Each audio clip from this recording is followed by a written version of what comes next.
Hi friend, आज हम बात करेंगे क्लस्टर सी के सेकंड सब टाइप यानी कि डिपेंडेंट पर्सनालिटी डिसऑर्डर के बारे में। इसका जो पेशेंट होता है उसका सिम्टम होता है कि उसमें कॉन्फिडेंस की कमी होती है, आत्मविश्वास की कमी होती है और वो भावनात्मक और शारीरिक रूप से दूसरे पे निर्भर रहता है। एक तरह से वो अपने आप को इस तरह से बना नहीं लिया होता है, बल्कि ये उसकी कमी होती है कि वो दूसरे पे निर्भर रहेगा। इसके बदले उसको अपमानित होना पड़े, चाहे जितना भी मिसबिहेवियर उसके साथ किया जाए, वो उस रिश्ते से नहीं निकलेगा, उस व्यक्ति को नहीं छोड़ेगा, क्योंकि ये दूसरों पे ही डिपेंड रह के अपनी पूरी लाइफ बिताता है। और ये मेल हो फीमेल हो कोई भी हो सकता है। इस तरह के लोग इमोशनली दूसरे से जुड़े होते हैं। उनको कितना हो प्रताड़ित किया जाए, कितना हो उनका अपमान किया जाए, कितना हो बेइज्जत किया जाए, लेकिन वो विनम्र बने रहते हैं। और एक तरह से उनकी मजबूरी होती है, क्योंकि वो अपमानजनक संबंध से भी बाहर नहीं निकल सकते, क्योंकि उनको अकेलेपन का डर होता है, अकेले नहीं रह सकते। दूसरों के अधीन रहना उनकी मजबूरी होती है, उनकी आदत होती है, उनकी कमज़ोरी होती है। और दूसरों से असहमत नहीं हो सकते हैं, हाँ में हाँ मिलाते रहते हैं। और इस वजह से लोग उनका मतलब जिन पे वो आश्रित है वो उनका अपमान भी करते हैं, जिस तरह से चाहें उस तरह से मतलब उनके एक तरह से रिमोट बन जाते हैं, सारे निर्णय वो लेंगे जिन पे वो डिपेंड हैं।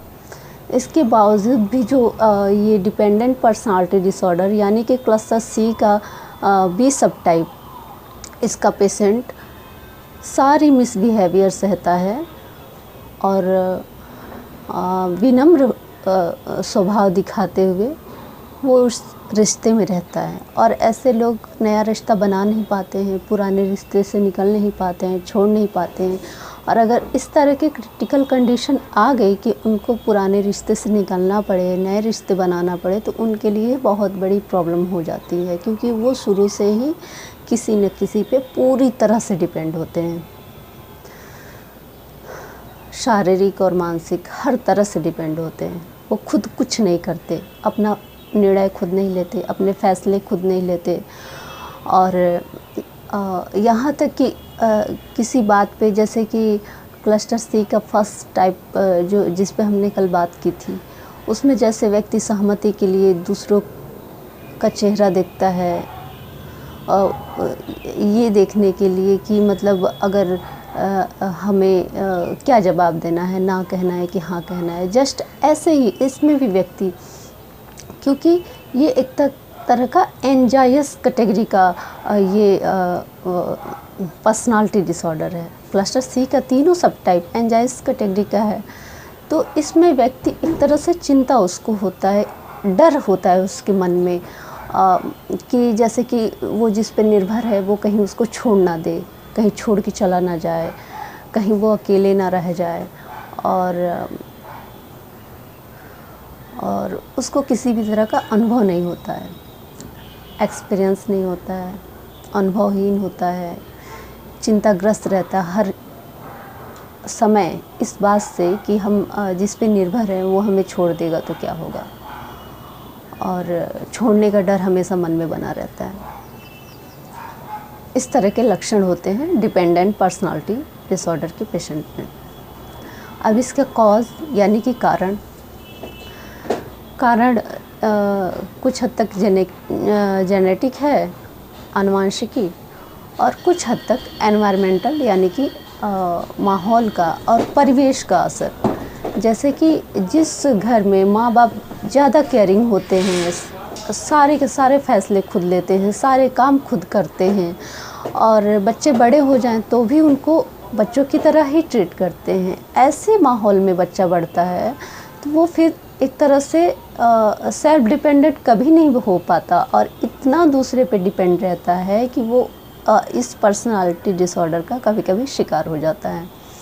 उसको हर समय कोई ना कोई सहारा चाहिए होता है, वो किसी भी रिलेशन का सहारा हो। सारे कामों के लिए सहारे की ज़रूरत होती है, हर एक काम के लिए, हर एक निर्णय के लिए, चाहे वो शारीरिक तौर पे हो चाहे मानसिक तौर पे हो, उसको हमेशा एक सहारे की ज़रूरत होती है।